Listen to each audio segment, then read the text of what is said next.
नमस्कार। आवाज़ India news channel में पुनः आप सबका स्वागत है। मैं गोलू केवट स्टेट है छत्तीसगढ़। इस वक्त हम छत्तीसगढ़ की राजधानी नगर निगम बिरगांव में मौजूद हैं, जहां पे एक ऐसे शख्सियत के साथ इस वक्त हम बातचीत करने जा रहे हैं जो किसी परिचय का मोहताज नहीं है, जो अपने आप में लोगों के लिए एक मसीहा का काम करता है। जनता के लिए हमेशा तत्पर रह करके लोगों के हर सुख दुख में वो आगे बढ़ के काम करता है और उनको भी वर्तमान में उनके सामाजिक स्तर पे दिव्यांगन समाज की तरफ से एक बहुत बड़ा उसको जिम्मेदारी दिया गया है। उन्हीं के संदर्भ में आप हमसे बातचीत करने के लिए इस वक्त उनके घर में मौजूद है और उनसे विस्तार से जानने का प्रयास करेंगे कि वो वर्तमान में भाजपा से भी जुड़ा हुआ एक शख्सियत है और भाजपा से बड़ी उम्मीद लगा के साथ वो लगातार उनके साथ कदम से कदम मिला करके आगे बढ़ते हुए नज़र आ रहे हैं और लगातार एक अच्छा राजनीतिक उनका जीवन रहा है। आइए जानने का प्रयास करते हैं कि वर्तमान में उसको दिव्यांगन समाज की तरफ से कौन सी जिम्मेदारी दिया गया है और भाजपा के अभी वर्तमान में जो सरकार चली उसको लेकर उनका क्या मानसिकता है और लोगों के लिए उनका क्या अपील है। आइए जानने का प्रयास करते हैं। महोदय जी, आपका आवाज़ इंडिया न्यूज़ चैनल में बहुत बहुत स्वागत है। जी, आपको अभी बड़ी एक जिम्मेदारी दिया गया है, ऐसी जानकारी सूत्रों से प्राप्त हुआ है दिव्यांगन समाज की तरफ से, और आप लंबे समय से राजनीतिक तौर पे जुड़े हुए हैं।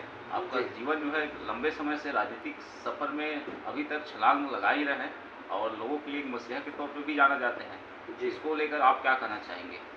देखिए,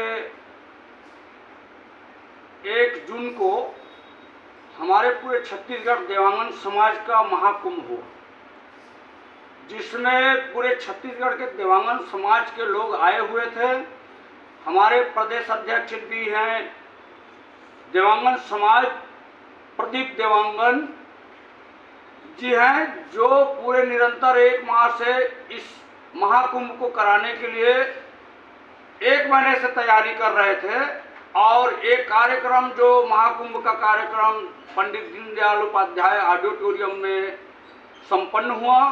इसमें 5,000 से लेकर 10,000 दिव्यांगन समाज के पूरे छत्तीसगढ़ से पहुंचे हुए थे और हमारे समाज के अध्यक्ष प्रदीप देवांगन जी ने हमारे समाज को मतलब इस प्रकार जोड़ने का प्रयास किया है जो किसी ने आज तक नहीं किया और समाज के हर वर्ग के ध्यान रखते हुए इन्होंने 75 साल के जो बुजुर्ग हैं उन्हें सम्मान किया। जो हमारे छत्तीसगढ़ से जितने भी पढ़े लिखे 90% से ज़्यादा जो युवक युवतियाँ हैं, बच्चे पढ़े लिखे हैं, उनको सम्मान किया गया है। जितने भी हमारे क्षेत्र पूरे छत्तीसगढ़ से पार्षद हैं, महापौर हैं, जो भी मतलब जनप्रतिनिधि है, उसका भी सम्मान किया गया। और इस कार्यक्रम में हमारे मुख्य अतिथि के रूप में माननीय मुख्यमंत्री विष्णुदेव साय जी विराजमान थे। हमारे दिव्यांगन समाज के मंत्री लखनलाल देवांगन जी विराजमान थे। हमारे इस रायपुर ग्रामीण के विधायक मोतीलाल साहू जी विराजमान थे। शिवरतन शर्मा जी विराजमान थे और पूरे प्रदेश के भाजपा के प्रदेश अध्यक्ष किरण सिंहदेव जी विराजमान थे। पुरंदर मिश्रा जी विराजमान थे और बहुत सारे गणमान्य नागरिक और जनप्रतिनिधि वहाँ मौजूद थे।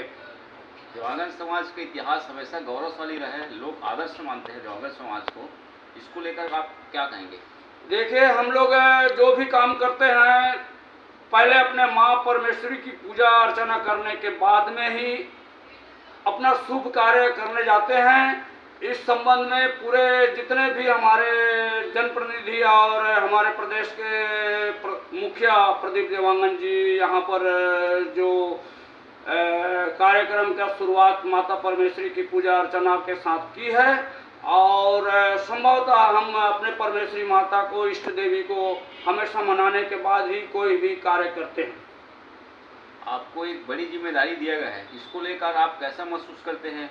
लोगों में एक अलग से उत्साह है, आपके जो चाहने वाले हैं उनमें एक अलग से उत्सुकता है और एक अलग से अपार खुशी है कि हमारे नेता को इतना बड़ा उपलब्धि मिला हुआ है। इसको लेकर के आप कैसा महसूस करते हैं?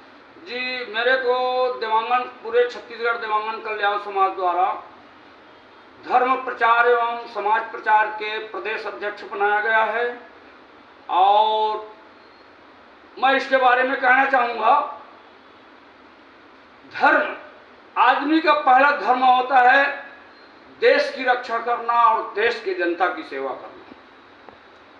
इसमें हमारे प्रदेश की सेवा तो हमारे मंत्री लोग कर ही रहे हैं, साथ में हमारे भारत देश की सेवा हमारे माननीय प्रधानमंत्री जी जो कर रहे हैं, जो योजना निकाले हैं, ये योजना ऐसे हैं कि हमारे देश के जनता के लिए कम से कम 236 योजना निकाला गया है माननीय प्रधानमंत्री जी ने, जिसका मतलब सबसे बड़े बड़े मुद्दे हैं हर जनता तक पहुंचने, सबका साथ, सबका विकास, सबका विश्वास।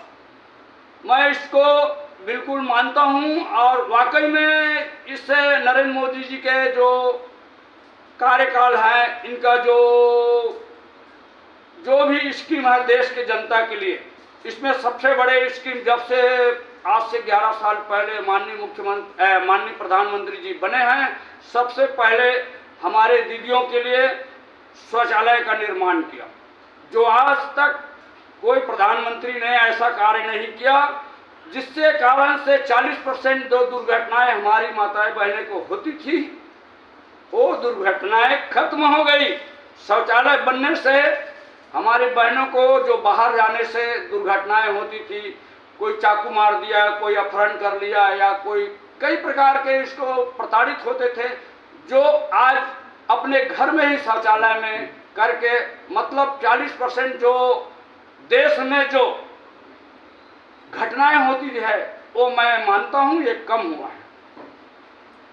आपका राजनीतिक करियर काफ़ी लंबे समय से रहा है और लोगों के साथ आप जुड़ के काम कर रहे हैं। कोरोना संकट काल में भी आप एक अच्छा काम किए हैं, ऐसा लोगों से सुनने को मिला है, देखने को भी मिला है। उस समय लोगों के पास भूखे रहने की अवस्था भी आ जाता था, लोग घर से बाहर नहीं निकल पाते थे राशन लेने में या सब्जी लेने में। उस समय भी एक सकारात्मक ढंग से बहुत